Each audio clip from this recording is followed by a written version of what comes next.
By Catholic into Lenten above, as the Theoros I have observed. Virtuous citizens of Akama, fine and Vides, Elysiae, and the Outlander are heading toward us. Aglaya, what happened here? I know about the poisonous fangs of that king snake through the golden threads. In the past, I would be confident about keeping her in check, but I admit I am now unable to do so. What do you mean? It is no longer about eloquence or arguments. I have been a demigod for far too long that I hardly have any humanity left. Before I realized it, I have become no different from these hypocrites, no longer capable of relating to the people. This has come a lot sooner than I expected. But perhaps it is time. I need you to step up, Finan, in order for me to retreat behind the scenes. Yes, this is my duty, but... It is far easier for the Council of Elders to fool many than just fool one person. Their so-called more support is no more than a ruse to distribute power using words instead of lances. There is no glory in winning this debate. But that makes having respect for humans so much more priceless. Finan, you are a Chrysos heir without flaw, capable of relating deeply with humans. I appreciate what you've taught me, Aglaya. I hope we'll live up to your expectations and win this debate.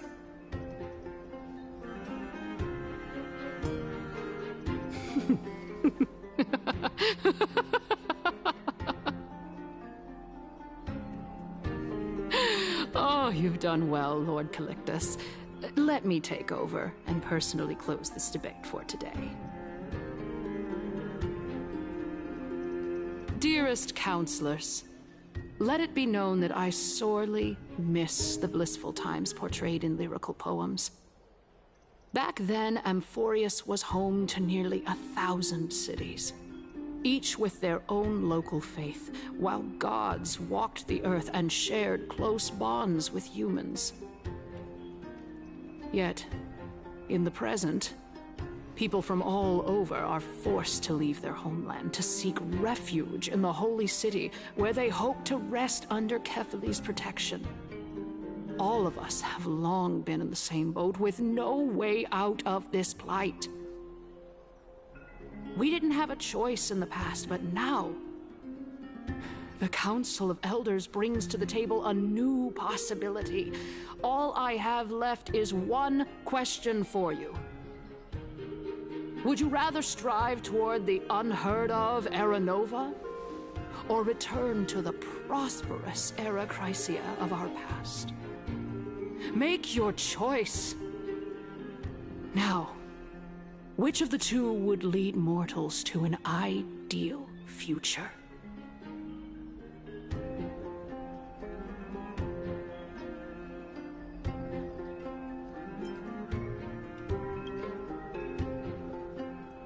But how are we supposed to send Amphoreus back to Era Chrysia?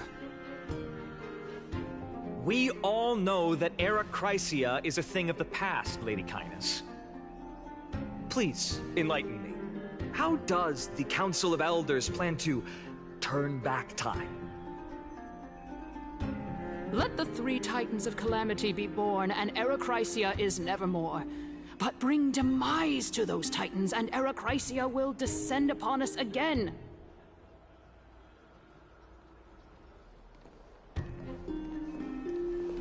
Know that the Council of Elders is never one to make empty promises. Look at who we have on our side. Anaxagoras, one of the Grove's 7 sages, and Castorus, Idonia's goddess of death. With the help of these 2 heroes, I can promise all of you that Era Chrysia will exist once more. Aren't they Chrysos heirs? They're supporting the Council of Elders instead? It's clear from the start that these heroes do not get along well in their group. All the more proof that Aglaya isn't fit to speak on behalf of every Chrysos heir. I am in favor of Era Chrysia. Era Chrysia! Era Chrysia! Era Chrysia! Era Chrysia! Era Chrysia! Era Chrysia! Era Chrysia!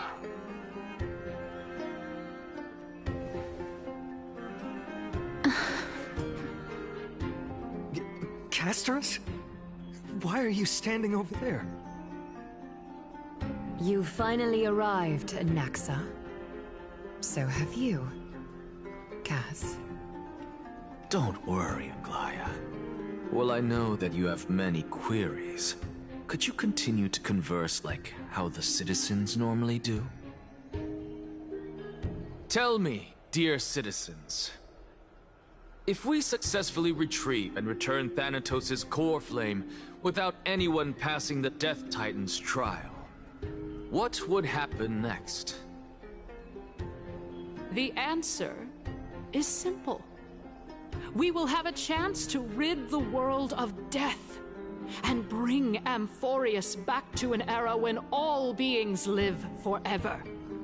We'll usher in a new future that will be entirely different from the flame chase journey. He's one of the 7 sages.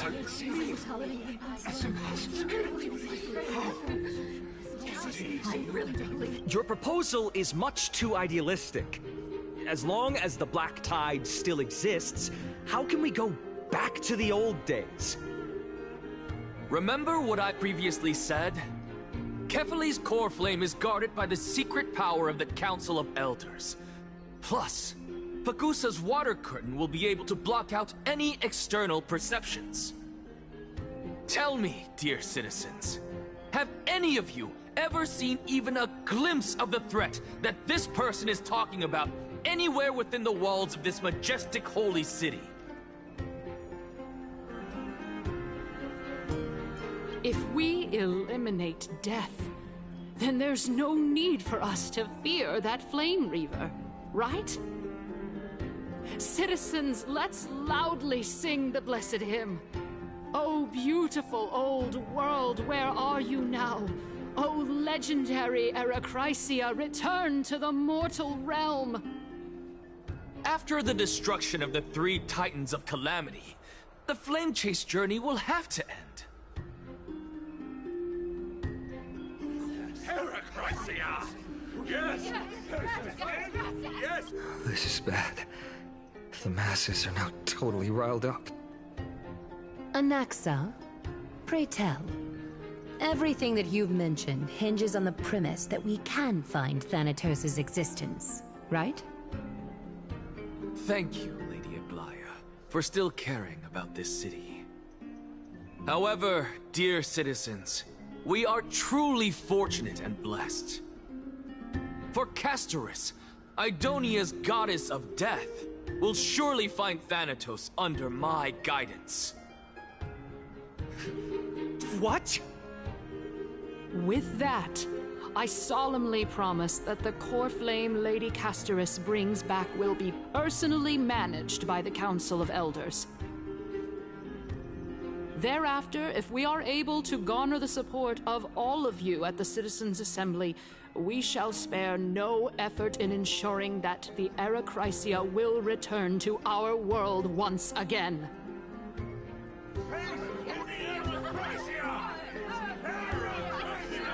With the balance shattered, the result is clear. By Kefali and Talent and above, as the Theoros I have observed. Akama has chosen her destiny. The issue up for discussion at this Citizens' Assembly shall be modified to the suspension of the Flame Chase journey. This resolution shall be put up on the Wall of Heroes, such that all citizens are aware of the city's way forward.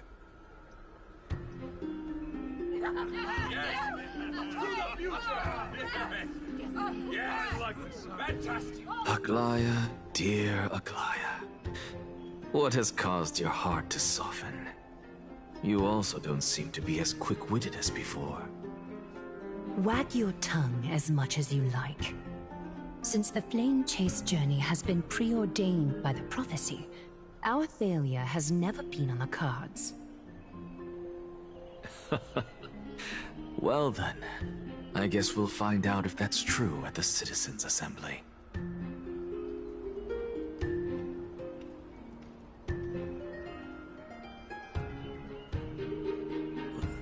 Castorus? What's going on?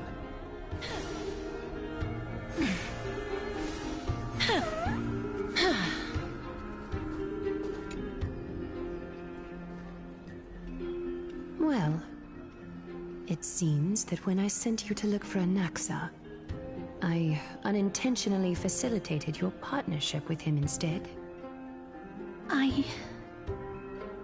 My apologies, everyone. I know that you have many questions to ask me. I will answer them to the best of my knowledge. In that case, Please tell us as much as you can.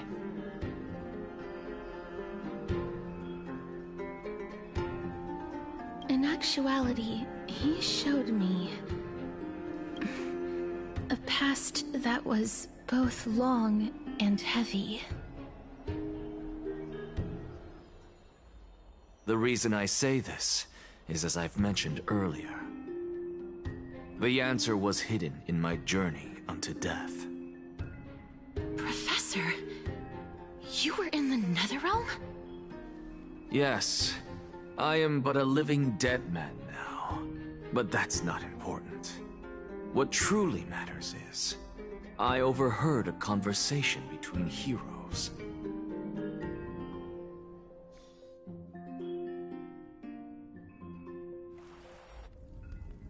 Have you heard of this tale before? A tale about the ocean god's treasured pearl, our hometown.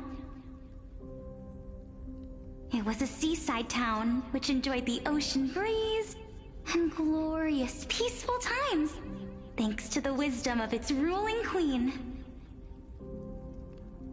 Until one day, an evil dragon descended upon the town.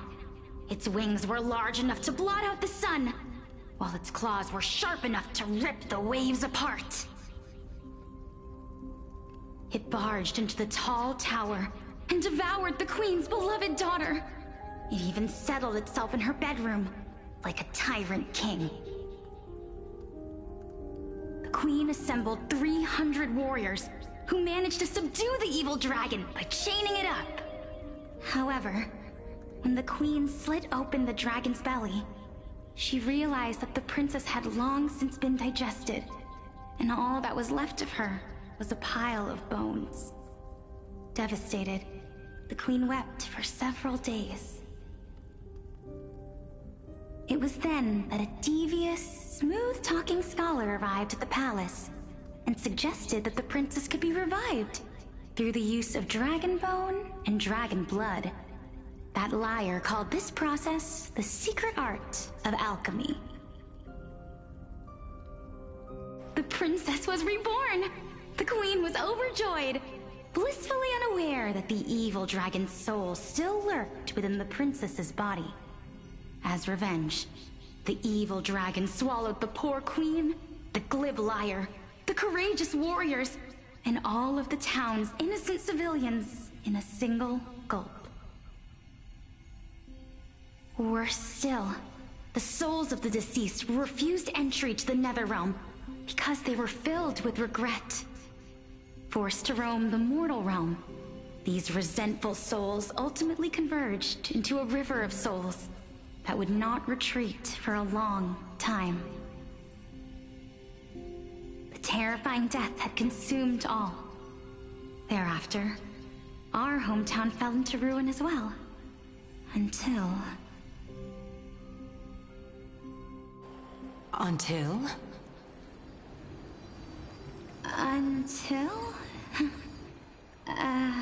Actually, I don't know what happened next either. Oh, my... It seems that you still like to whet people's appetites even after all this time, Pelixia. So, according to your story, this is how I used to look? It's practically a mirror image. And yet, what exactly is this? A miracle that I created with alchemy. As for what it is and how I was able to accomplish it, I'll keep the answers to myself for now. Oh, my goodness. Is this cliffhanger really necessary?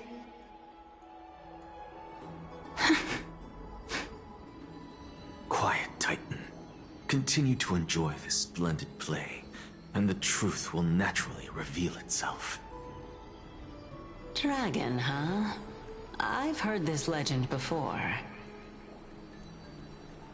In that case, what do you think of it? I think that this so-called alchemy was a tenuous analogy added to the story by future generations. After all, you've never heard of a tradition of alchemy in your hometown before, have you? Indeed. Before I left home to pursue my education, I never even knew that anybody was looking into this area of study. Therefore, we can just treat this tale as a fable told to young children. A fable, you say? If so, what moral is it trying to impart to the kids? I guess it might be the concept of equivalent exchange? Oh? I thought the moral might be closer to something like honor the dead. Huh. What? At a loss for words? No, I merely realized that we're both thinking of the same principle. If life is priceless, then there is hardly anything else in this world that is of equal weight to it, right?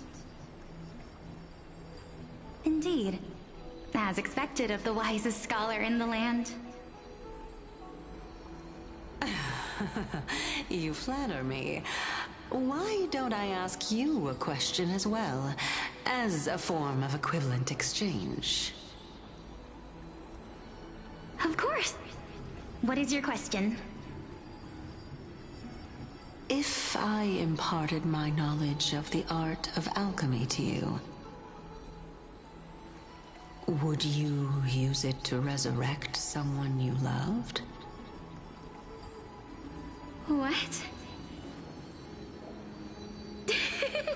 What kind of strange question is this? I got it. You're just trying to get me to tell you whether I like anyone, right? Let's just leave it at that. That was rude of me. Yes, I would. Oh? Death is inevitable. In the days to come, I'm certain that someone whom I cherish deeply will leave me for good. If such a mighty power really existed, I think I would use it without hesitation. After all, you, me, and the rest will all have to face that fateful moment eventually.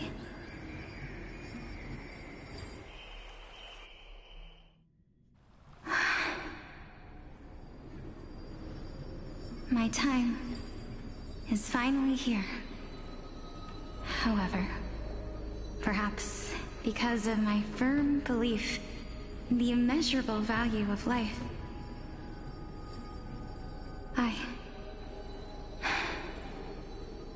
I am unable to complete the trial. You shall wither, and through that, the dead will sprout again from the remains, and be reborn with the dead flame. It is a pity that fate is such a cruel mistress. Is there no other way of interpreting those words? I'm afraid that the meaning is clear. Between my sister and me, one must pay the price. Our trial can only be completed when the one chosen sacrifices her life.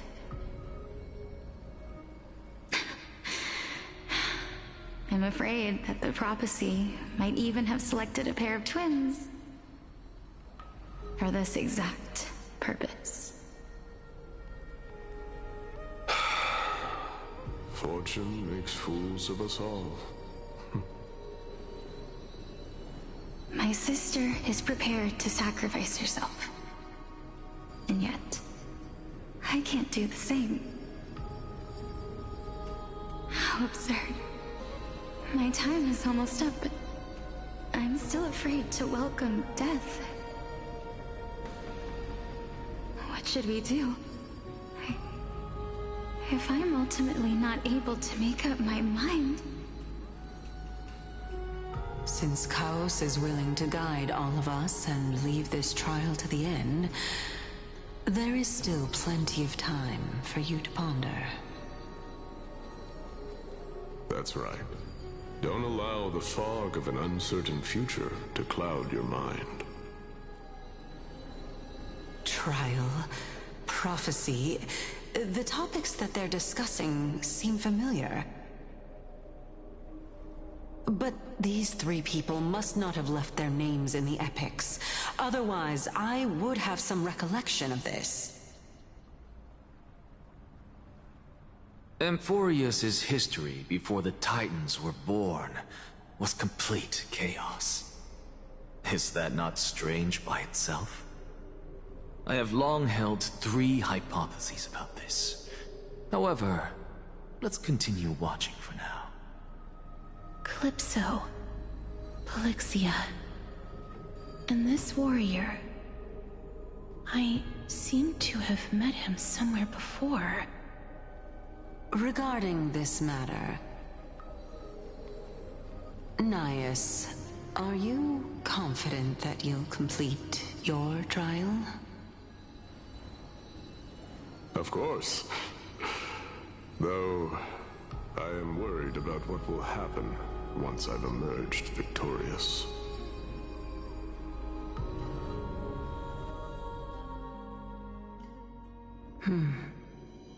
Looks like you have made up your mind.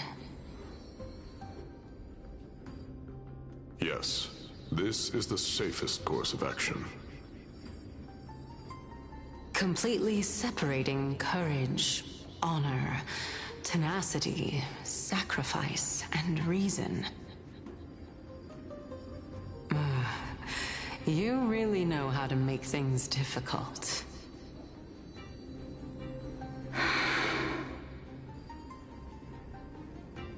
Please, young lady, witness my fall and demise. Lady Calypso, you shall host the soul-rending ceremony. I do not understand. Why would you dare to sacrifice yourself for a future that you won't get to witness? Because this is our destiny. The power that resides within me is so intense that I will one day be engulfed by it. Furthermore, a valorous death before glorious return has always been the path I chose to walk. A journey I began long ago. If your sister or Chaos were in my position, I believe they would make the same choice as well.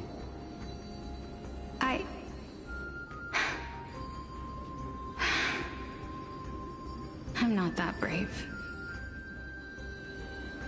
I don't know how I'm supposed to face such a serious affair.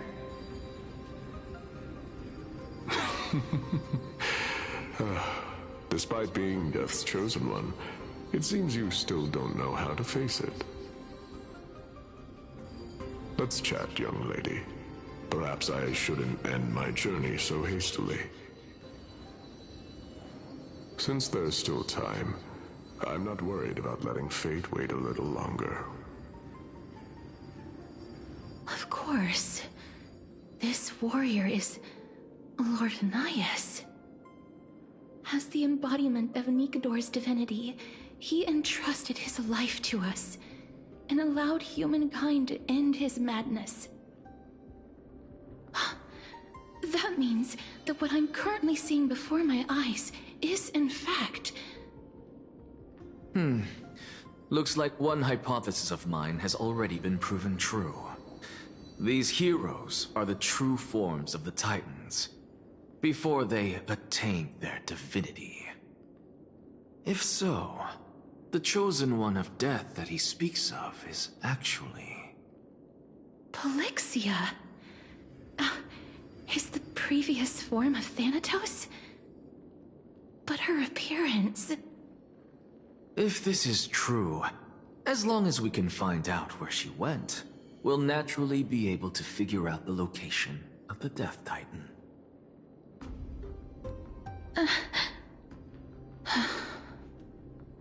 But before that, we first need to witness what ultimately happened to Lord Anaias.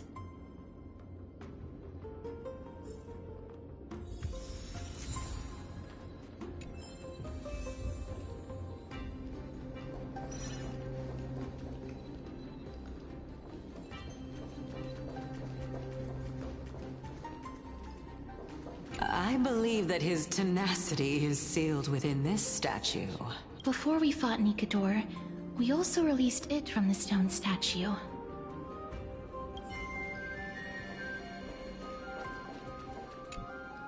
Honor, courage, tenacity, sacrifice.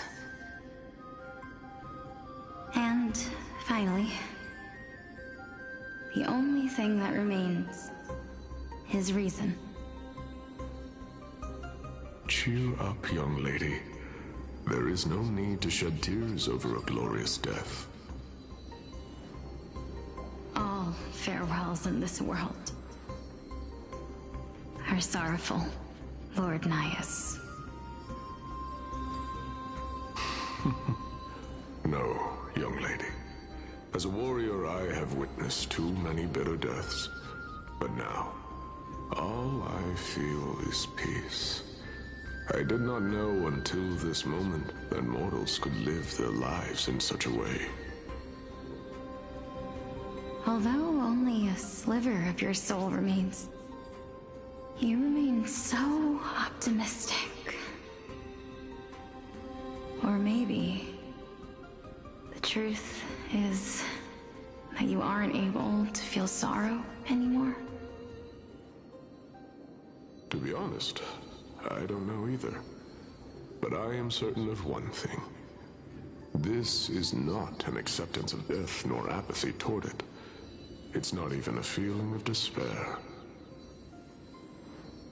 I am just enjoying what remains of my life to the fullest. Enjoying? Indeed.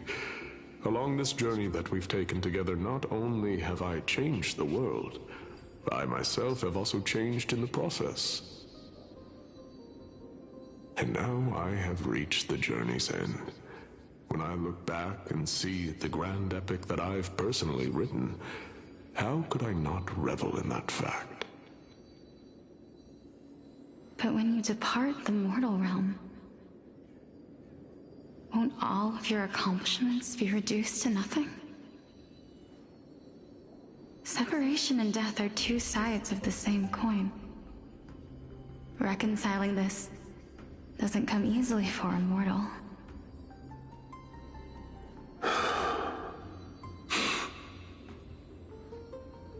Finally, let me recount to you a story of mine, young lady. The first time I returned from the battlefield, I felt extremely hollow. The calamity had devoured everybody on the battlefield but me. When I returned to the city alone, the citizens held a banquet for me that was far from pleasant. I felt as though I was still on the battlefield, and the person who had returned was nothing but an empty shell. It was late into the night by the time the banquet ended. My head still reeling, I returned alone to the barracks. On the way back, I encountered someone. It was a crazed scholar looking at the night sky and muttering to himself by the side of the road. Although I tripped over him and fell, I wasn't angry in the slightest. And maybe because I saw myself in him, I inexplicably asked him a question. Do you think that it'd be better if we just died on the roadside like a couple of stray dogs? To my surprise, he shrugged his shoulders and sighed. How does someone who is currently experiencing death, dying and living, afford the same amount of bliss? Now please go away and don't block my starlight. Are you trying to say that there is no difference between living and dying? For they are both journeys that lead toward death? That's exactly what life is, and death is, but a scale to measure how valuable the journey was. Journeys and epics are only glorious and magnificent because all things eventually fade to dust. Therefore, young lady, don't detest your fate. Instead, willingly and respectfully embrace it. The embodiment of strife telling me about the majesty of the world. Indeed. I believe that when the fated moment eventually arrives, you will be able to understand my words.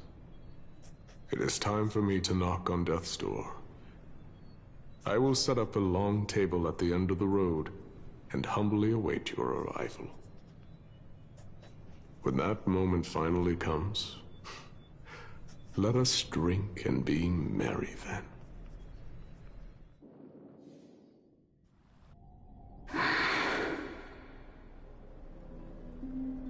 I knew this day would eventually come.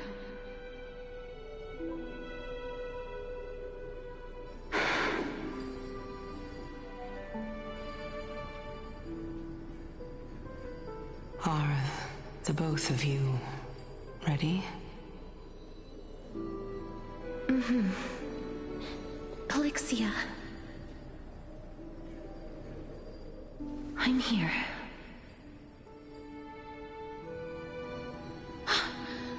What? This... This is quite interesting indeed. Is this... Polixia's sister? Is it... me? Now, it's time for us to fulfill our promises.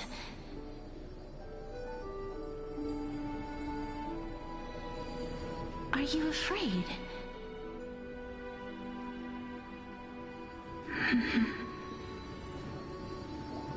What are you afraid of? That I won't be able to do it.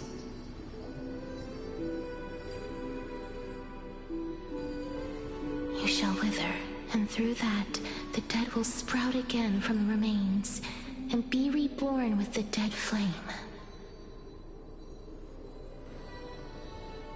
As foretold in the prophecy, and according to our vows, once it all ends, we must face our fated moment head-on. Even if it was prophesied, do we have no say in the matter? It's so unfair. Why are we the only ones who are forced into mutual destruction? Let me do it, sister. Let me be death's sacrifice. I was never long for this world anyway. But you're different. I was the one who wasted your life after all.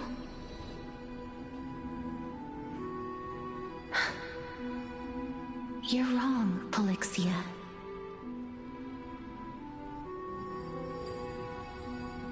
I don't think that my life was wasted. Just the opposite. When I finally arrived at this destination and looked back at the journey I took, I discovered that flowers had long since bloomed along the path I walked. It was you who sowed the seeds for this sea of flowers. One that is more beautiful than the promised land at the end of the world. Besides, I have lived a fulfilling life. Even though I was fated for sacrifice, none of the things that I've experienced will dissipate. Instead, they'll forever live on as memories inside your head. Will they not? How could my memories of you ever compare to the actual you? Well then, tell me. What exactly are we?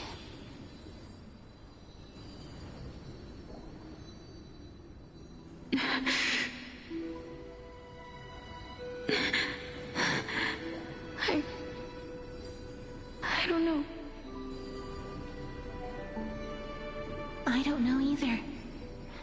But regardless of what the answer is, regardless of how we're shaped by others, or even by this world, ever since we were born, the fact that we existed was predestined, and nothing could erase it. This is why I will always, always be by your side. We're twins, after all.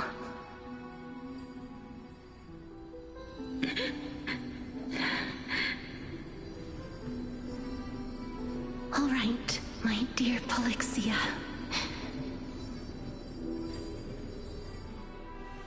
It's time to extract my heart and light the flame of death. After that, use it to plant the first bud in the prophesied new world.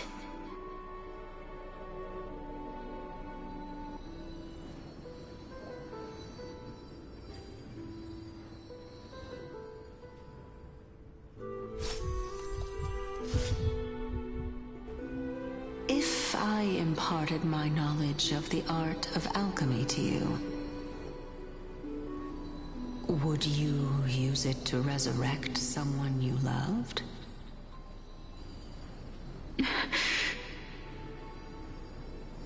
Death is inevitable. In the days to come, I am certain that someone whom I cherish deeply will leave me for good. If such a mighty power really existed, I think I would use it without hesitation. Even now, my answer remains the same. This is why, sister, I promise you, in the prophesied new world, I shall plant the first bud on your behalf. Go now.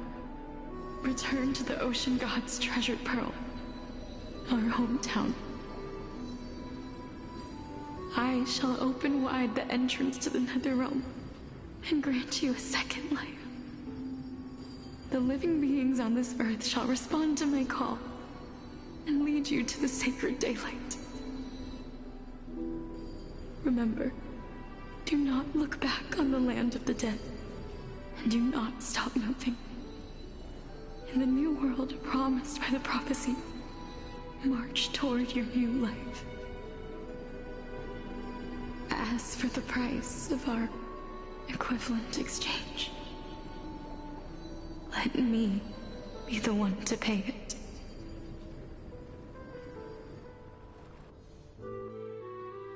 Everybody, we've come to the end. Unfortunately, I am not compatible with the Supreme Being, so I was unable to completely fuse their soul into my own body. However, being able to glean all this from them is exciting enough. I'm certain of this now. Before the Titans that we are well acquainted with were born, a group of heroes roamed the land. These heroes followed a prophecy and took possession of divine authorities one by one, until they eventually became the pantheon of the New World. Just like the flame chase journey of today, Amphoreus' history is cyclical in nature. Huh. What a startling revelation. This means that the demigods, who bear the core flames, will also become the new titans at the world's end, thereby shaping a new world? I believe that this is the truth behind the Era Nova, as mentioned in the prophecy. This is utterly unbelievable. Besides, those twins in the past, even if they really are Thanatos, their whereabouts are still unknown even today. Are their whereabouts truly unknown? Didn't Polixia mention that seaside town, the birthplace of alchemy in the tale of the dragon? In our world, there exists a city which perfectly matches that description. Styxia. But the people there worship Fagusa and bear no relation to Thanatos. I have also never been to that place, as in the time of Idonia, it had long turned into underwater ruins. Take this. This is... the new Sporist masterpiece, the Philosopher's Stone. It was made by transmuting all of the sages' wisdom into a single entity, with their flesh and blood as its foundation. Remember, I've mentioned before that the art of alchemy is all about conversion, tempering, and ascension. This process also applies to the pursuit of truth. Regardless of how unbelievable this sounds, the truths of the world have been refined from the impurities. Think about the story of the dragon. This stone will lead you to your real hometown, allowing you to reform the door to the Netherrealm and discover Thanatos' fate. You still look as confident in your victory as ever, but what if your conjecture is wrong? Simple. I shall merely admit to the entire world that my experiment was a failure. However, my line of thinking will not fail because I have already planted the seeds of doubt into the hearts of the masses. Actions speak louder than words, Castorus. With the assembly about to begin, don't forget the promise you've made. I've already searched for so long. I'm willing to try one more time. While we converse, his life is also slowly slipping away. But before I leave, I have another question. What exactly did we witness just now? That was the world imprinted in Kefali's soul. If we are to prove its existence, you must take the final step. Go. Do not disappoint me. I understand. Hey, child of humanity. Don't get antsy. I still remember the question you posed to me. As a scholar, I do not wish to offer up ambiguous conclusions. Let's discuss this topic again when she manages to find the evidence.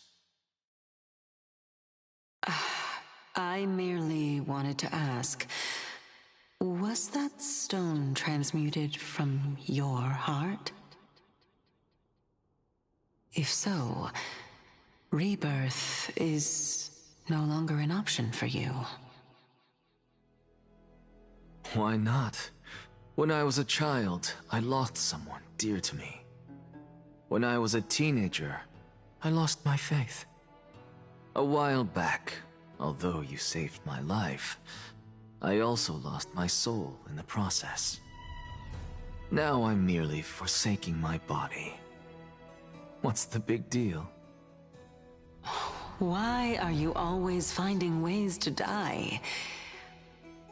Isn't it good to be alive?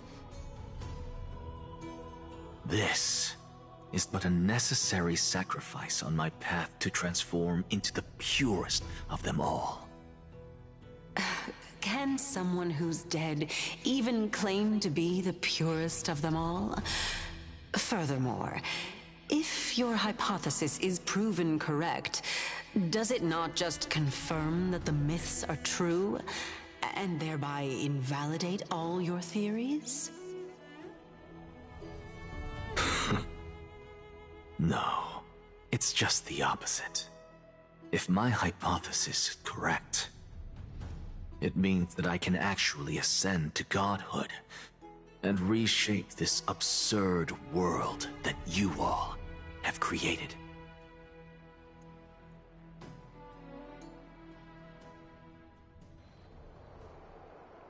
That's a lot to take in at once.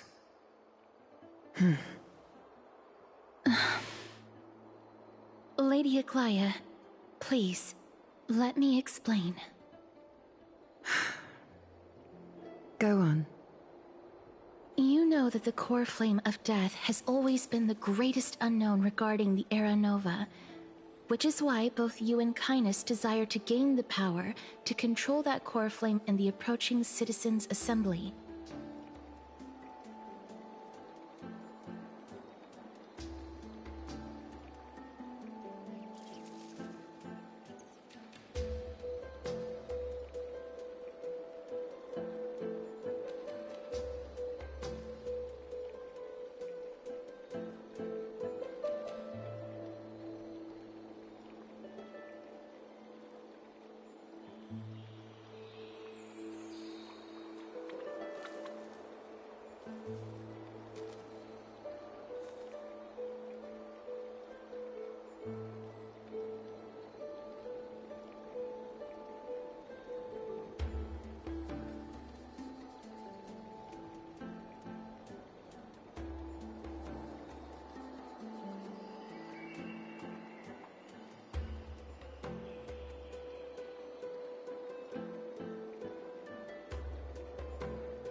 Professor Anaxa has come to a consensus with Kindness. They want to suspend the trial once Thanatos' core flame is reclaimed, hoping thus to eradicate death from this world. If they're successful, then the flame chase journey will cease, and Akama can enjoy everlasting peace. But I know this runs counter to your wishes. So long as we do not usher in Era Nova, the Black Tide will never be eradicated. Even with Lord Mighty on the front line, and the Black Tide not posing an immediate risk, the danger nevertheless remains. Honestly, it's difficult for me to assess the pros and cons in this decision. But someone must bring the core flame before we can begin negotiations over it. The Titan could be very near. I cannot let this chance slip by. Besides, someone has to make this trip to bring back Mr. Soul. Well said. You already had every reason to seek an audience with Thanatos. It's that great performer who has weaponized your wishes and placed us in this difficult situation. A world without death. Do you desire that too? If fate dictates that my path must oppose yours, I will do all I can to resist it and protect what I aspire to achieve. Lord Mighty showed me that without taking the first step, all talk of what follows is moot.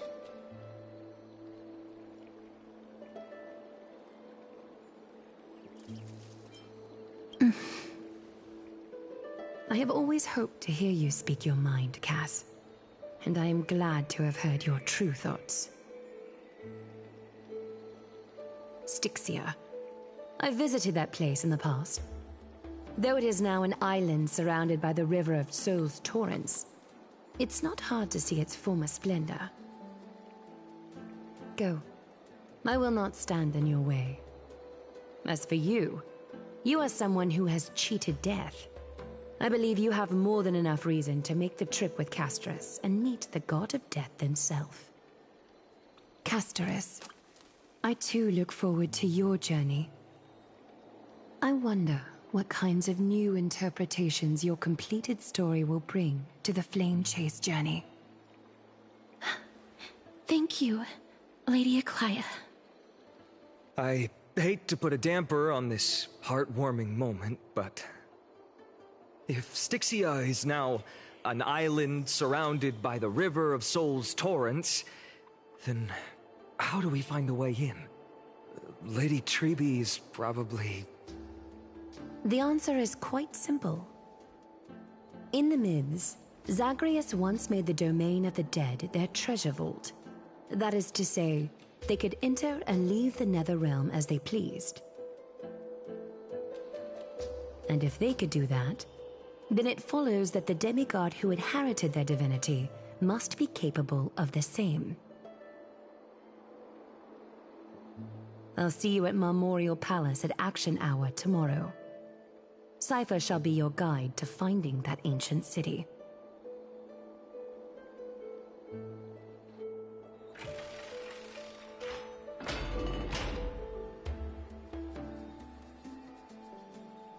Dan Heng isn't back.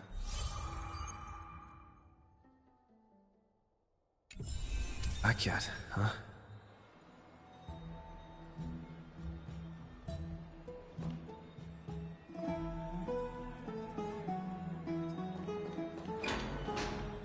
Hey, friend!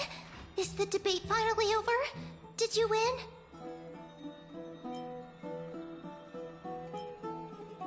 What a glorious defeat. You sure know how to look on the bright side. Well, moving on. I was hard at work even while you were at the debate. I borrowed a mountain of books from Cass to see if I could find a way to solve your problem. Let's see. I still have... only 32 books to go. Really? Oh, that's fantastic news. I knew it. Hard work always pays off. Especially if you're as diligent as Mem. I feel like a huge burden has finally been lifted off my shoulders. Why are my eyelids so heavy all of a sudden?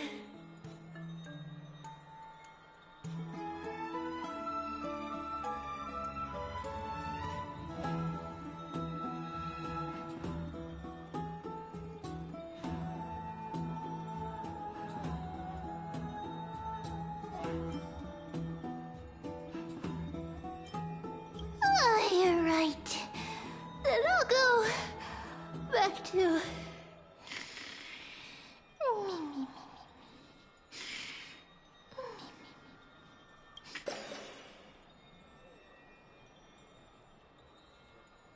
Good night, Mem. Good night, Akama. It is nighttime now, right?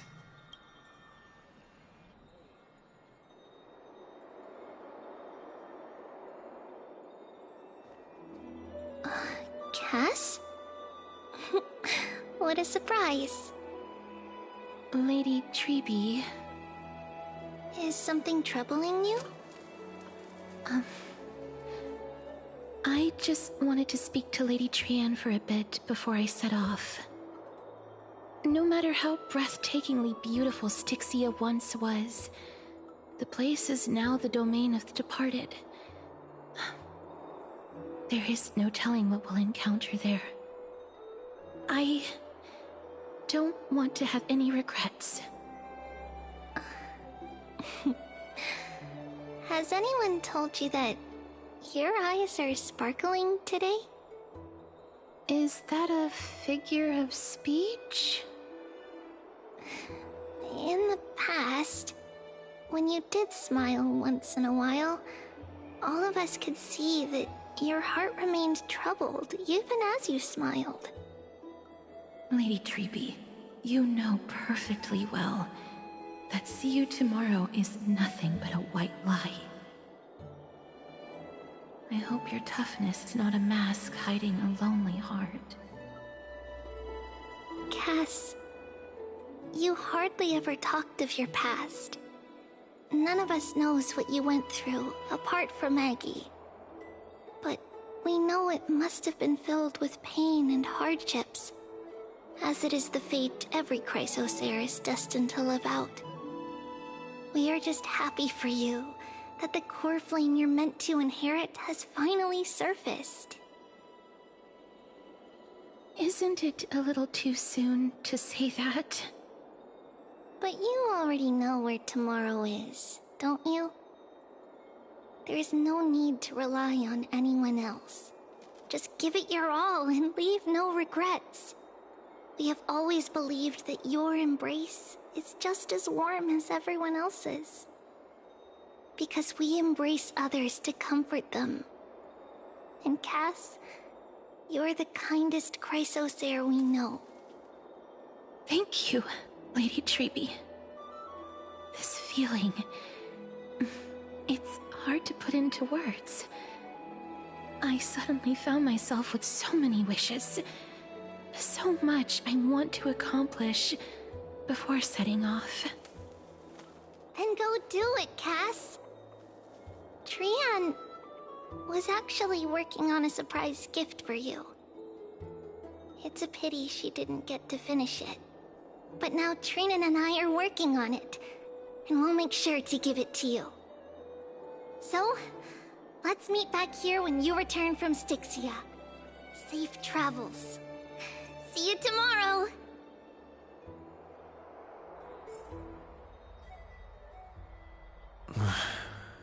I can't sleep.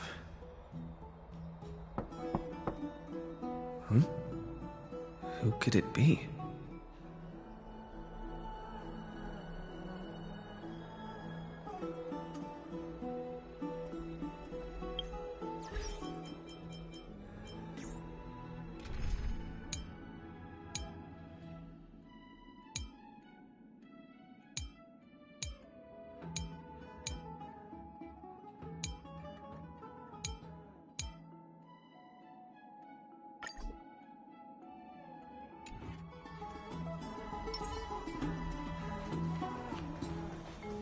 It's me.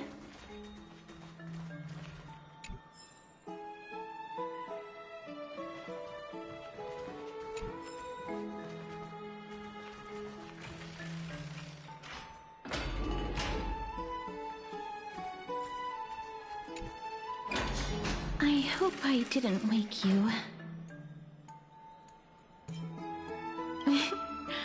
I'm glad to see you're as full of life as ever.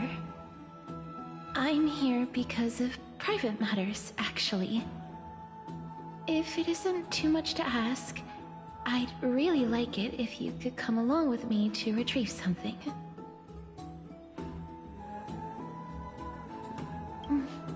Aren't you going to ask me what it is? It isn't a long way from here. Shall we?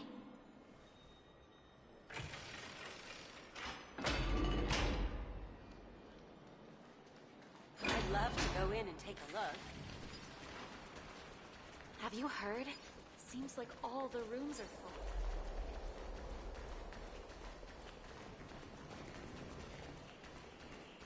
Faith can dispel the black tide. The streets are packed. It seems the vote to pause the flame chase journey has begun. I want to vote! Tell me how I can vote!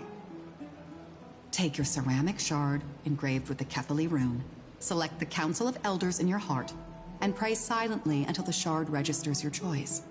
Then toss it into the Dolium.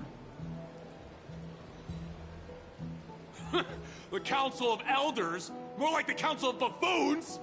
The Black Tide took my hometown long ago! Who are they kidding with bringing back Eracrysia? It's all a sham to create their own Eracrysia in Akama! The Titans are just.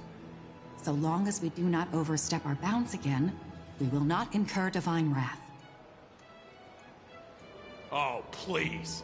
The time when these deranged Titans should have vacated their spot to the demigods is long overdue. You'll see soon enough, you old fogey. And I pray that Talantans smack some sense into you with their scales. We shall see how this turns out. That was quite a spectacle.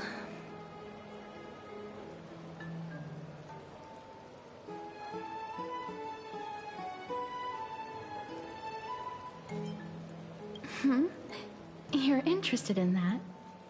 Well, you'll feel right at home in Akama then.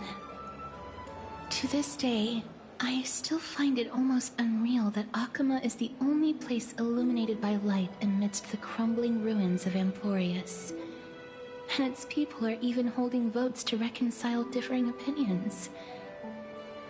This peaceful sight is making me forget that this is the end times.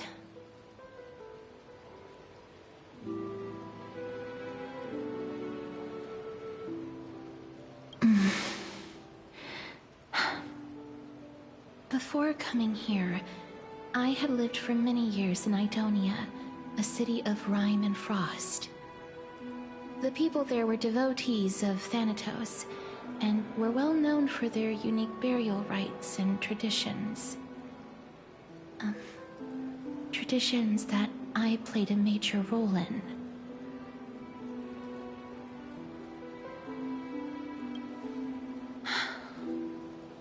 Yes. You now know me as the Mortician of Akama. But back in those days, I was Idonia's Maiden of War. I was trudging across the frosty plains on my own when the Idonians found me. They saw the curse in me as a blessing from Thanatos, and believed that my hands could correct the Eracrysia's mistake and lead them to meet the great god of death. They provided me shelter, but in return,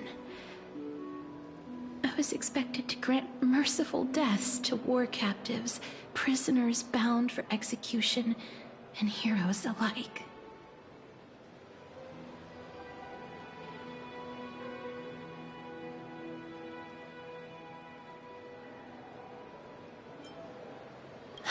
Yes. No No matter how kind or cruel the means, nothing can change the essence of death.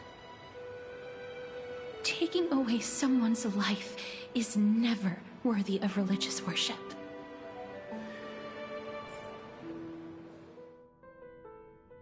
I can't do it. Their voices, they pierce my ears. The pleading, the thanks.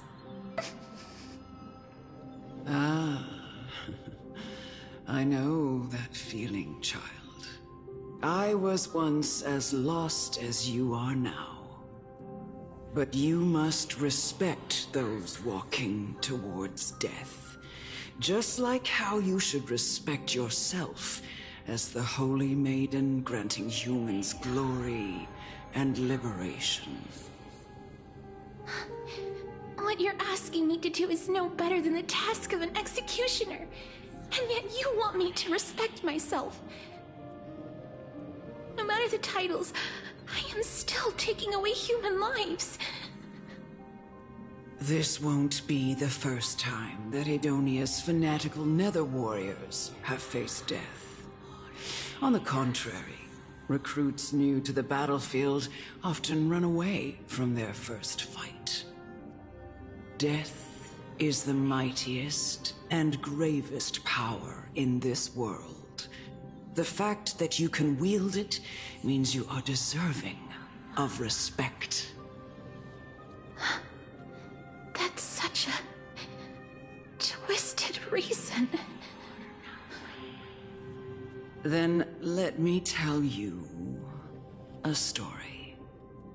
In Idonia, the great swords commonly used by executioners are called Draconian, in memory of Drakon, an elderly executioner. The sword has 3 air holes along its body. If the sword is swung down swiftly and accurately, the holes would make no sound, and the executed would also depart this world quickly and painlessly. But should the executioner have any hesitation, the holes would produce a piercing whistle. On that cue, the screams of the executed are sure to follow. Every executioner after Drakon is to hone their sword skills every day in preparation of future executions. Every swing of their blade must be more resolute than the last, for failing to do so will bring pain. Pain for the dying, as well as pain for themselves. No.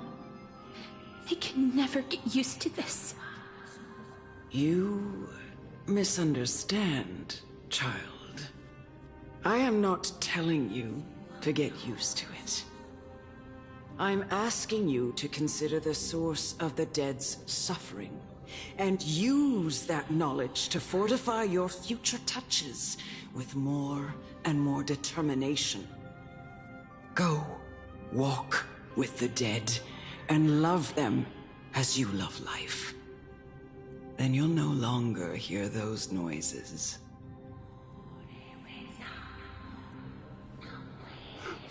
Please, don't kill me. I don't want to die.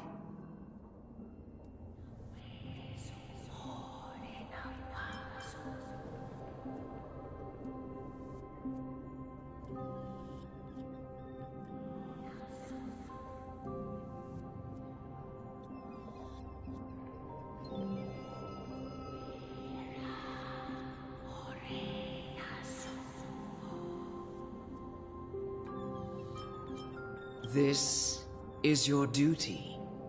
Remember, consider the source of the dead's suffering, then give them the respect they deserve. Thank you. I beg you, don't listen to her. If you cannot learn to accept death, then Idonia has no place for you. This is your last chance. Do it. No! Please! I don't want to die! Please! I'm begging you!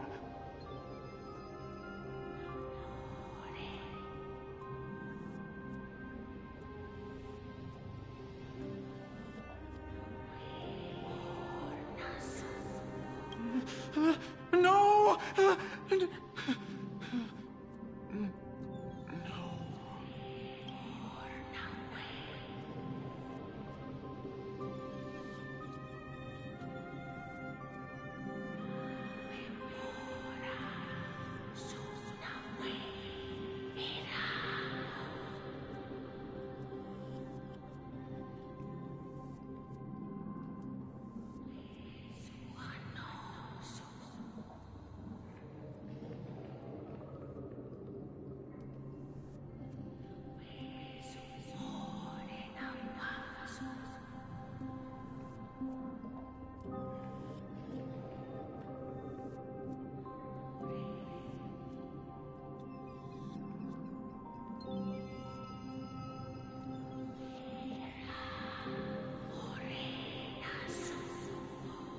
May you gain some insights through his sacrifice.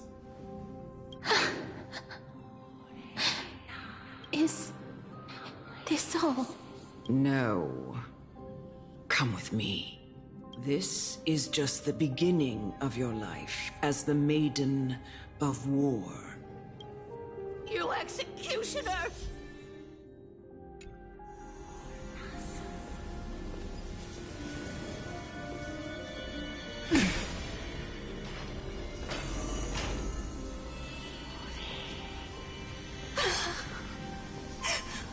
Holy Maiden. Go. Grant her glorious death.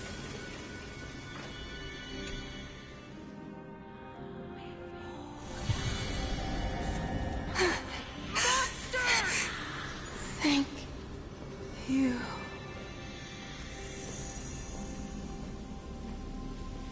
Do it then, executioner.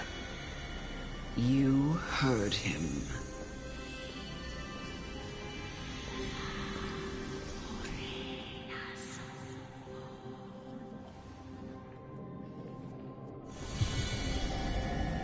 I curse you to live in eternal pain.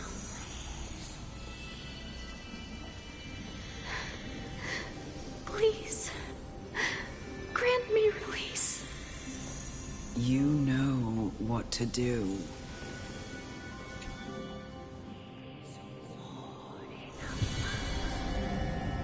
When will this ever end?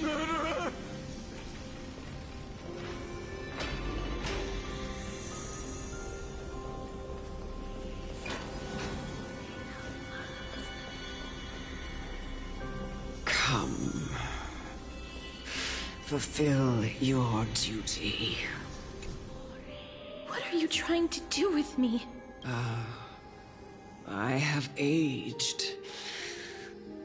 The time has come for me to heed the summons of Thanatos and journey to their domain. The final resting place of every Idonian. You're not that old yet. You still have many, many years ahead of you. No. I'm already dead. For I have come to fear my declining health and impending death. Ah, Castorus.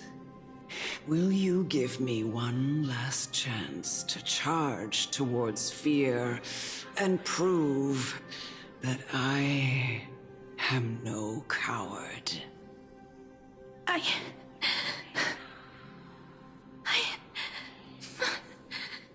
can't take this anymore! Child, it was I who brought you here, from the frosty plains, and set your farcical fate in motion.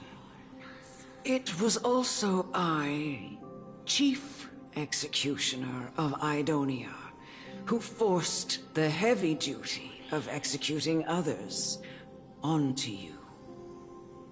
I've always known that you have doubts, and even anger about my faith, and about me.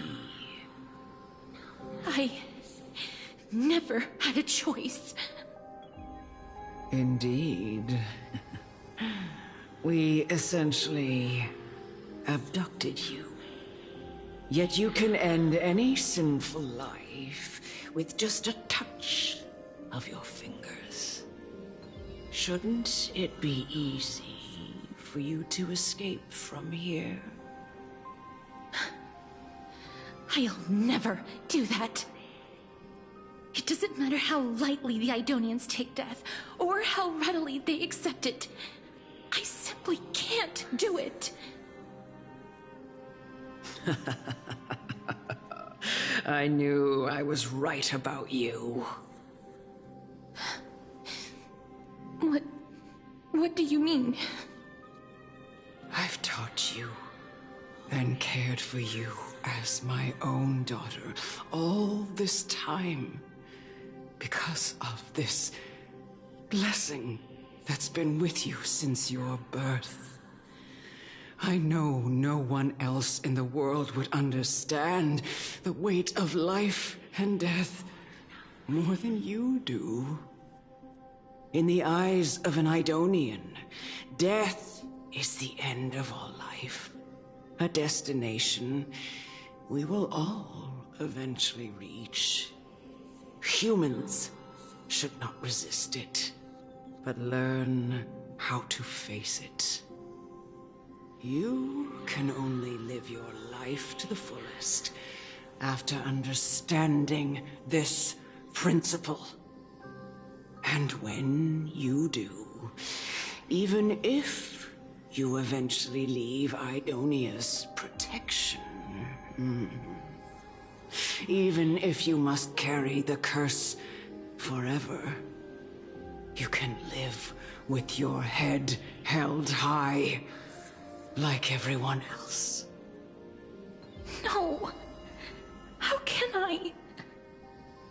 Come now. It's time. I've already taught you all that I know. Show me that you are a fitting holy maiden. Or at least, that you possess the resolve to become one. Come now. It's time. I've already taught you all that I know. Show me that you are a fitting holy maiden. Or at least, that you possess the resolve to become one. Emerge from your cocoon.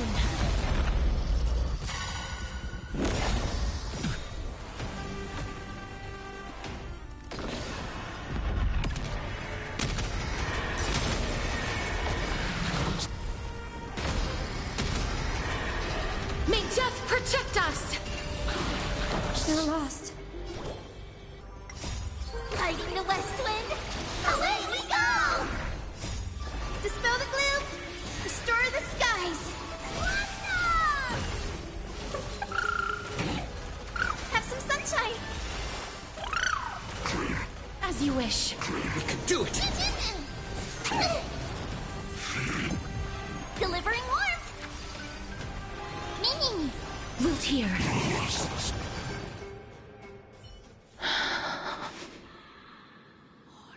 This was the last time I followed her command. I gently touched the elderly woman before me. The executioner, who had seen too much death, died the same way as everyone else. A gasp for air, a wistful look in her eyes, and a barely perceptible tremor in her fingertips. Elder Amunet, the person who tried to teach me about death, ultimately vanished like dew in the morning mist. She spent her life embodying the beliefs of the Idonians, and when death finally came, she embraced it exactly as their doctrine had taught. I have nothing but respect for her.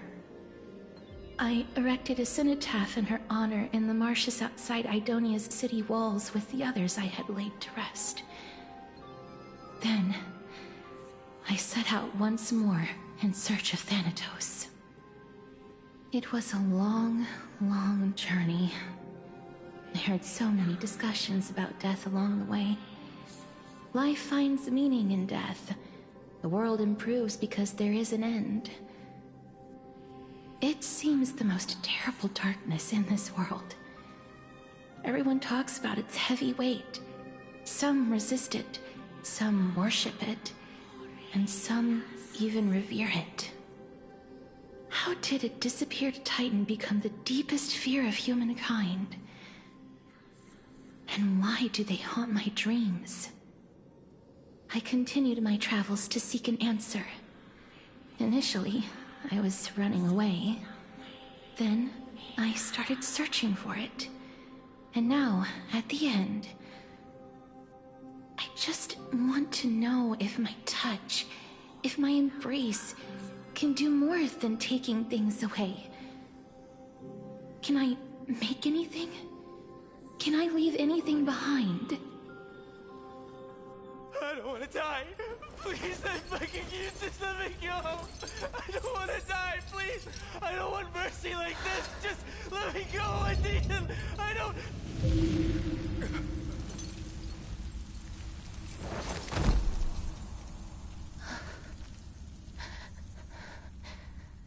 I hate these icy hands.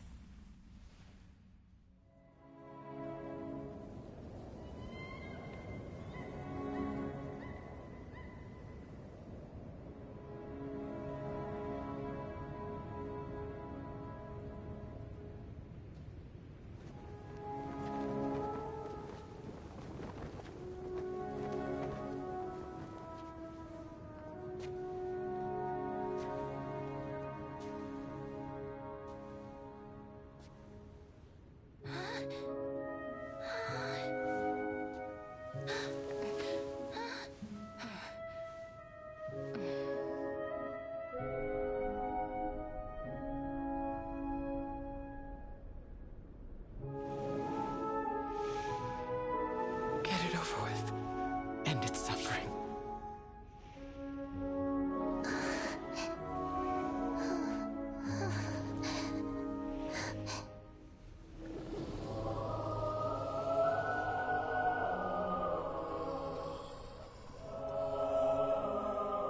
The Reaper has blessed your hands. Only you can grant them peace.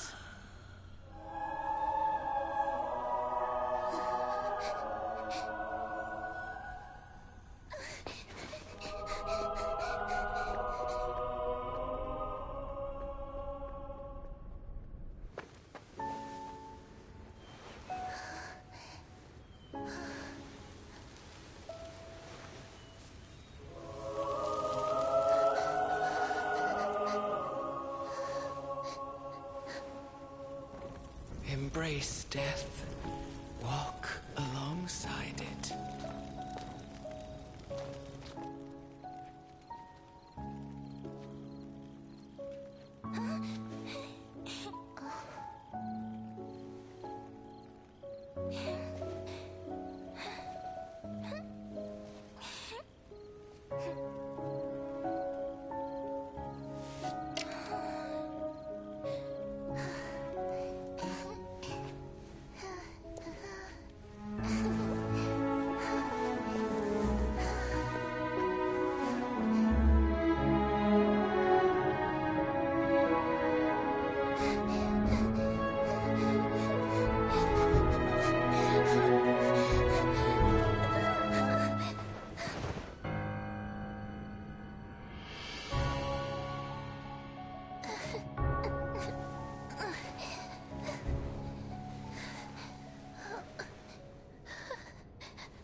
Is that you, Castorus?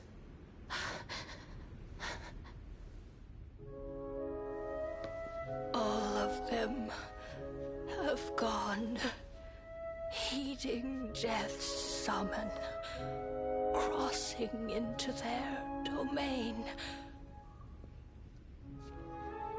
I must go too. I don't fear it, just I have some regrets. Watching people leave this world again and again, it must be lonely for you. You must want to desperately embrace them before they go.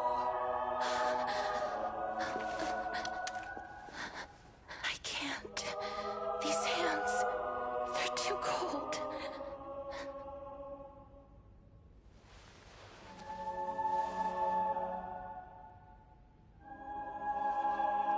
But Big Sister Castorus, your hands are so warm. Just like anyone else's. So go on. Don't hold back. Give me a warm hug.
Can hands like these really be warm?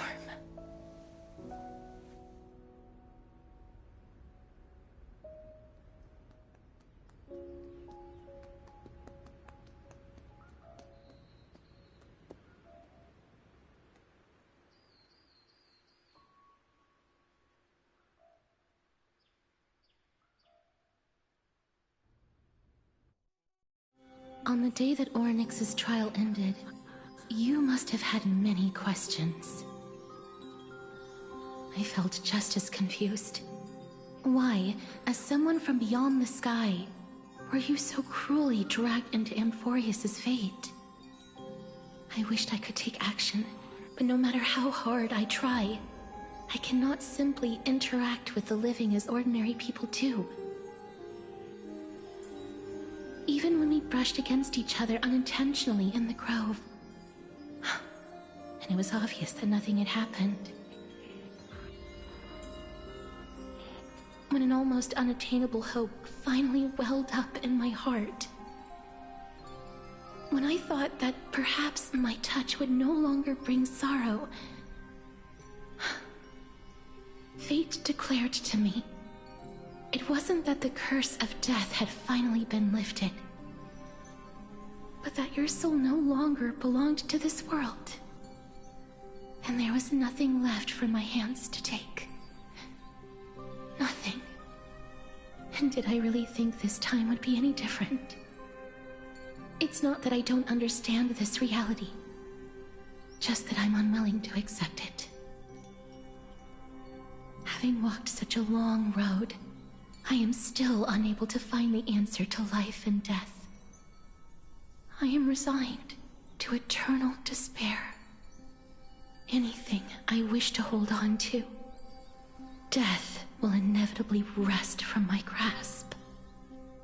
From that moment on, I lacked the courage to confirm it again.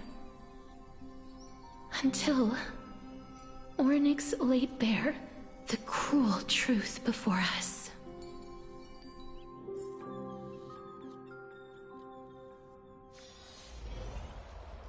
But now, perhaps I might have one last chance.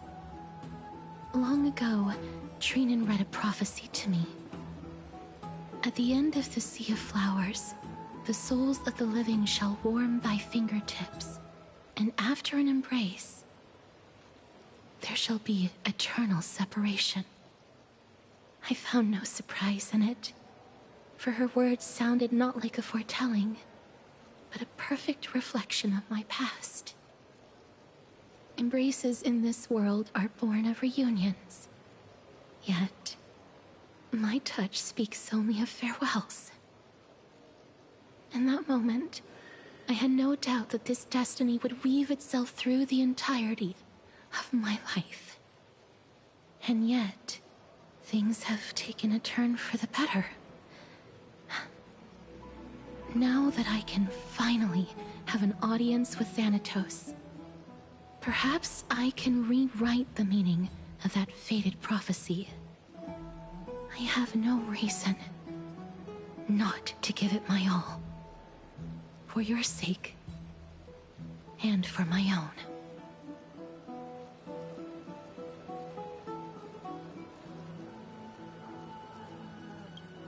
With that, I won't have any regrets.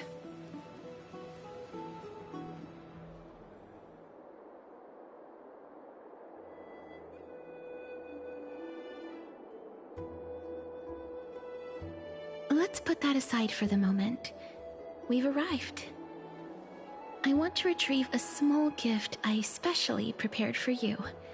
I made it myself, like the trinket I gave Lady Trianne. I want to leave something for everyone, if possible. The journey to seek an audience with the Death Titan cannot be an easy one. I want to make full use of every moment I have before we depart, so that I don't have any regrets.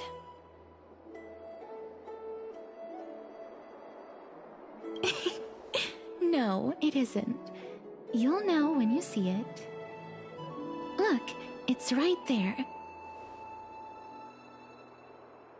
Huh? Where did it go? What's going on?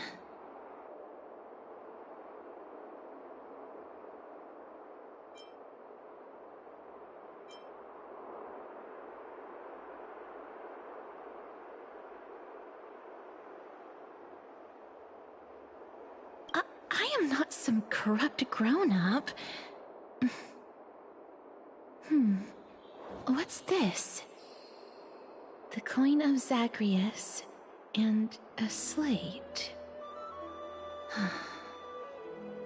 So it's her. No doubt about it.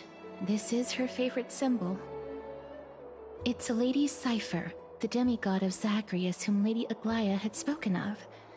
She's a master thief who's left legendary tales all over Amphoreus.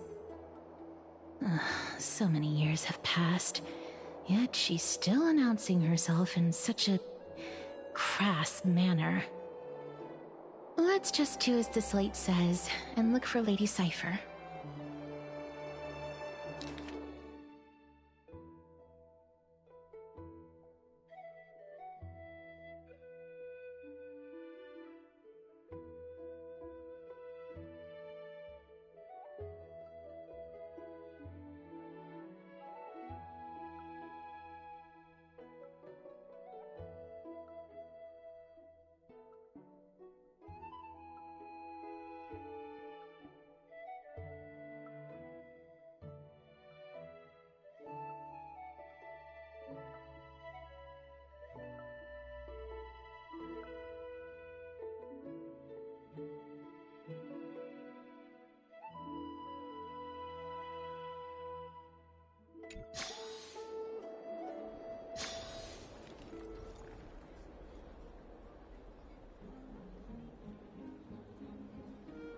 Look, it's right there.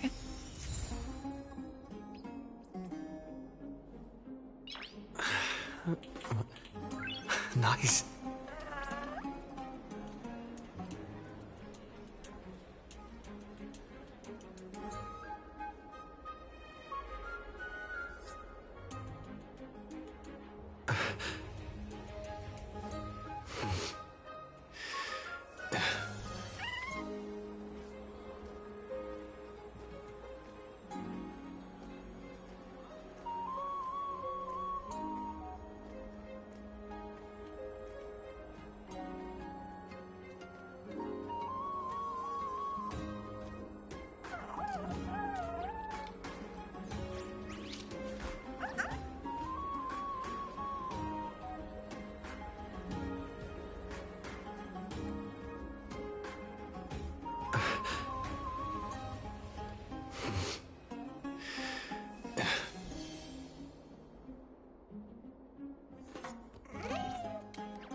must pursue her.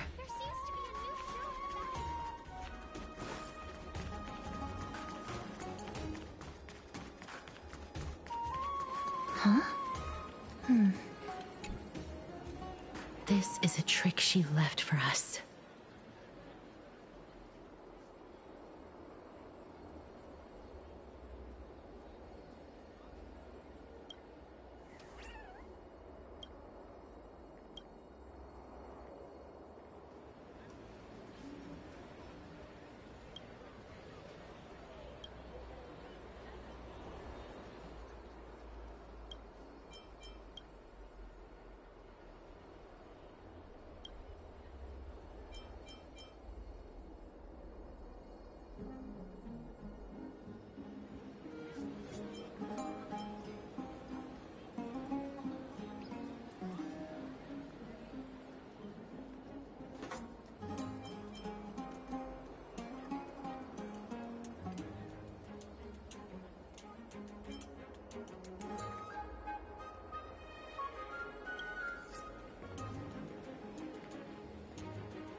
Ugh, she's incorrigible. Follow me.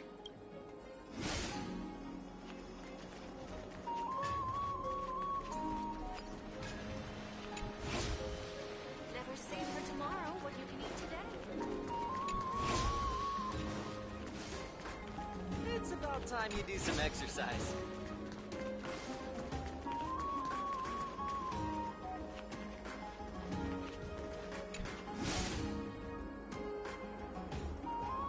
Exactly the kind of thing she would do. This is the right one.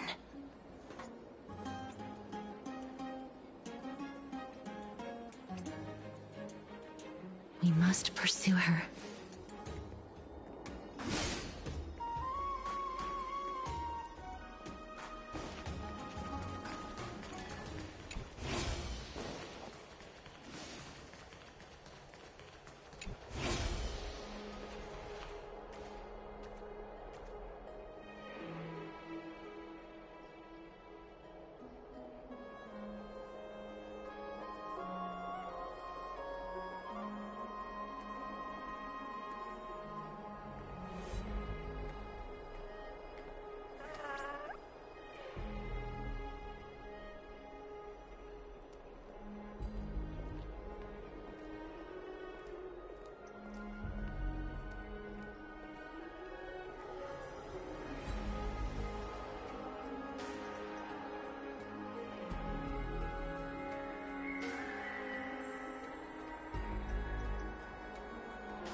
Lady Cypher, please come on out.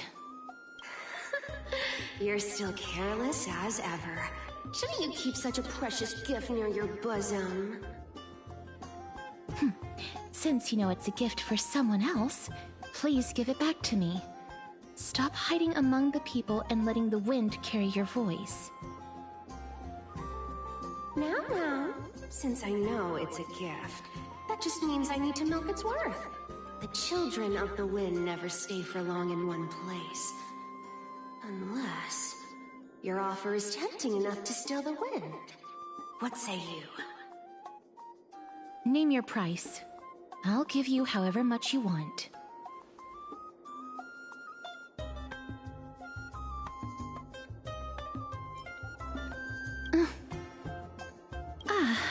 I'm sorry. Bargaining is really not my forte.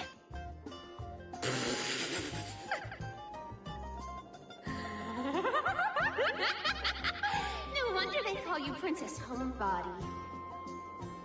Why don't you two come over to my place?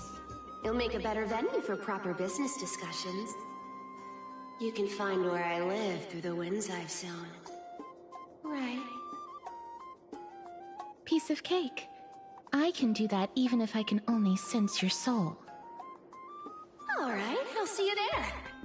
Oh, by the way, everyone cool with me collecting a deposit before we reach an agreement, right? Now, come this way.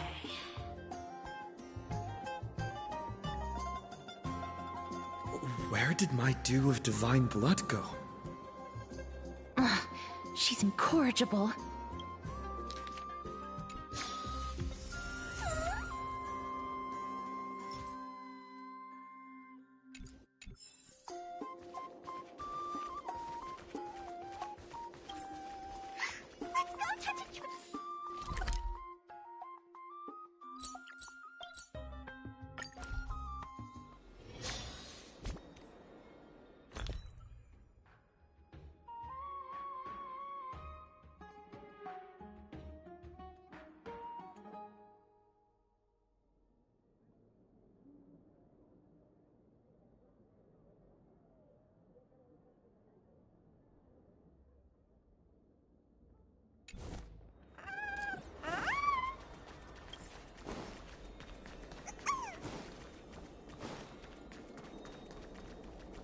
It's about time you do some exercise.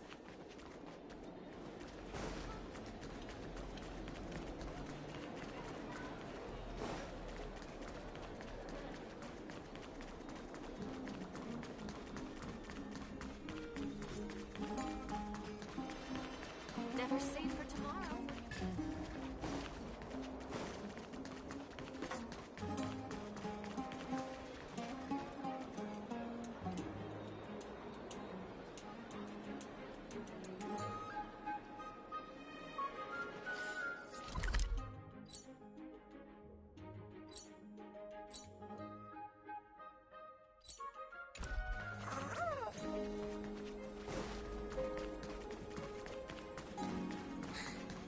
Does it really work?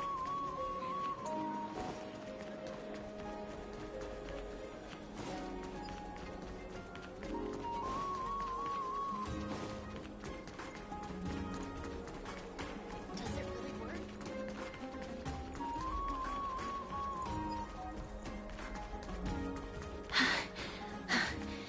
Here we are.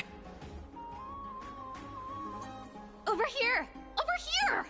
No, not that way! This way! Come on. If I really wanted to hide, you'd never find me. So relax, you two. No need to get your hackles up. I'm not that scary, am I? Meow.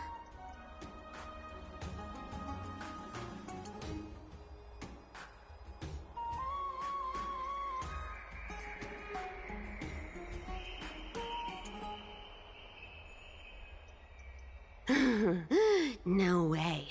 Some people might have been into that a millennium ago, but it's long since gone out of style. Loosen up, buddy. Shall we get down to business? Give me the jewelry piece first. Or everything's off the table.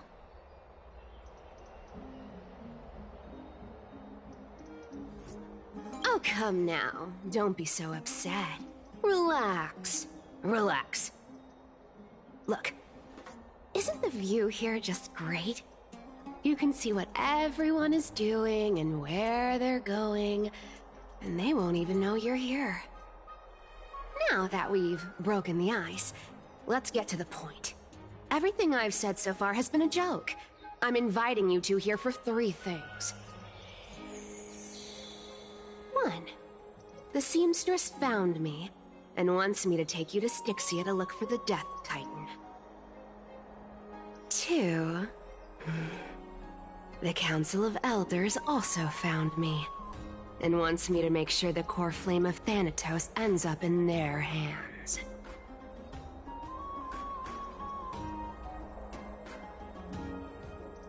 And last, but not least, I'm telling you that I'm not interested in doing either of those things. Don't go look for the Death Titan. The end.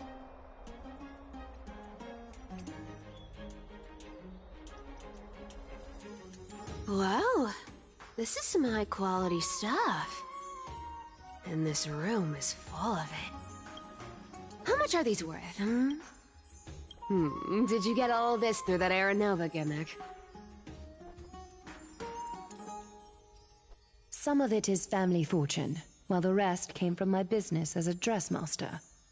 Don't liken the flame chase work to your shady dealings. Wow, I should have busted down your door instead of going around like a thief. Well, spill. Why are you giving me so much money? Payment for doing work. You're worth this much. Did you forget my stance to all this? I thought I made myself very clear. You wish to run away. Run away from your responsibilities, from the prophecy, and from your destiny. You shall walk with greed and die over petty change. I understand this prophecy weighs on you immensely. That is why I have never reproached the demigod of trickery for running away. But I need you right now, so don't turn me down. You know, maybe the gods got your tongue with their golden threads, Aglaya. I'm not hearing any sincerity in your words. Give me a reason why you're bowing your noble head to me. We lost Trian. Oh. The divine power of passages is running out. I need another demigod to escort Casterus and help her fulfill her lifelong wish. Oh, I get it now. You're sending Casterus to her death. And you want me to die with her. This is Casterus's own request. I have never seen her so determined. She brought this up herself? You're not pulling my leg. She's also made up her mind to leave her confused past behind. As will you, Cypher, when you finally make up your mind. Don't be so sure. Time is hard in the likes of you and I. But Casterus remains pure as driven snow. She can always turn back before the end, you know? Maybe she'll remember Trian's sacrifice. Maybe she'll remember the countless martyred Chrysos heirs. Maybe she'll remember you, with your one foot in the grave. I ain't as optimistic as you about what she'll want to do. Tell you what. Why don't I take this room of treasures as a security deposit, and we make a bet? Go on. I bet she'll change her mind and turn back.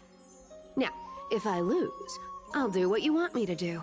Return this deposit to you, plus giving you another room full of treasures. How does that sound? You sound like you have all the confidence in the world. In that case, let's make a pact with those conditions. I hope you're prepared to lose it all. In conclusion, I want to win. So I hope you two can give up on going to Styxia. I'll give all the treasures in that room to you. And you can split it between yourselves, however you want. What do you think? Tempting, right?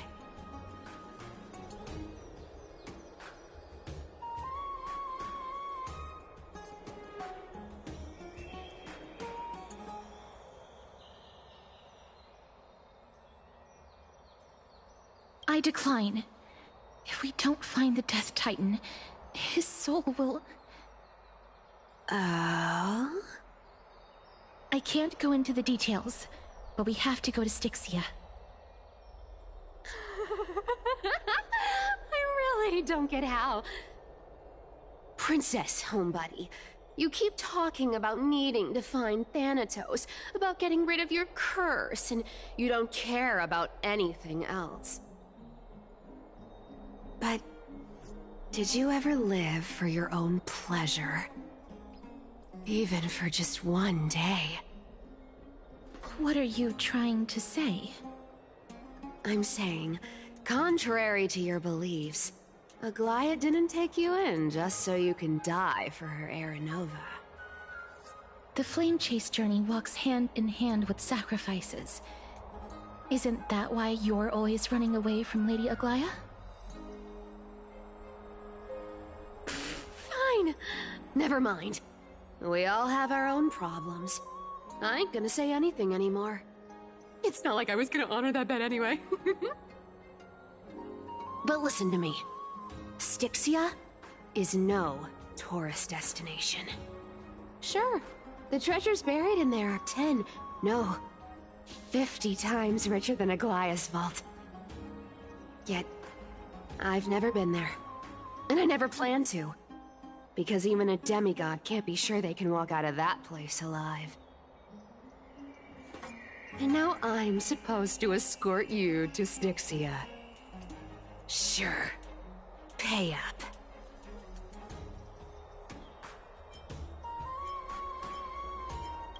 Me too. I have lived a longer life than most people. Though I'm not as good at doing business as Lady Aglaia, I still have some savings. I can give them all to you. Then how are you going to live the rest of your life? Then I'll give you 90. No, 80%. Well, don't mind if I do. 80% of Castrus's savings and a bottle of dew of divine blood. Not a bad trade.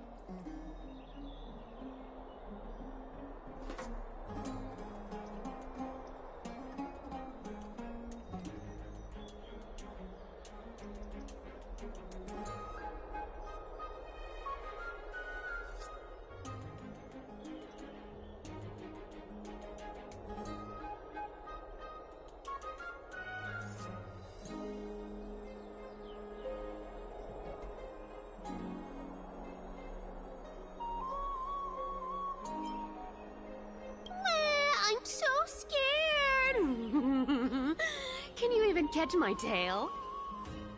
Here! Catch. Be careful with that! A minor change in plans, though. Don't go to the bath tomorrow. Come look for me at Akima's city gates instead. So, why are you changing the meeting place? Oh, nothing really. Just a bit scared of the seamstress's frosty face. I wouldn't stay a second longer in Akima if it were up to me. Well, now that we've struck a deal, why don't I give you guys a lift back? It's gonna be a long ride. So have a good rest.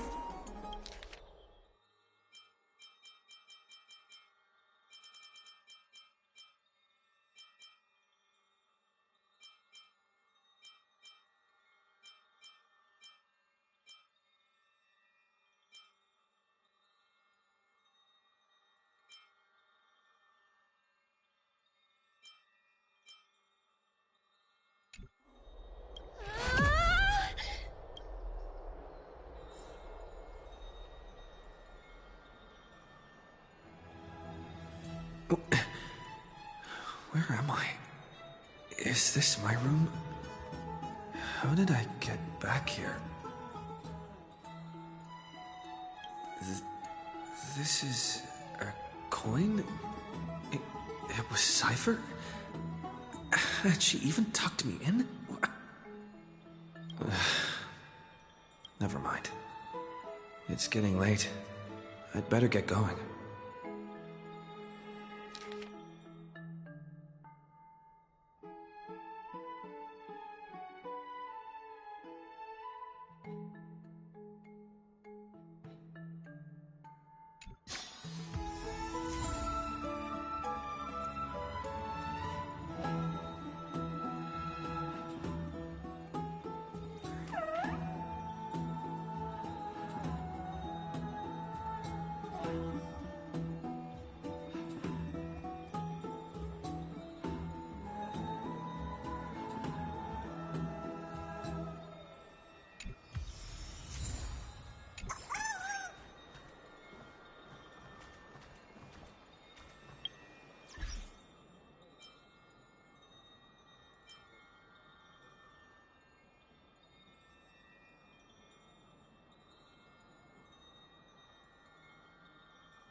It's still early.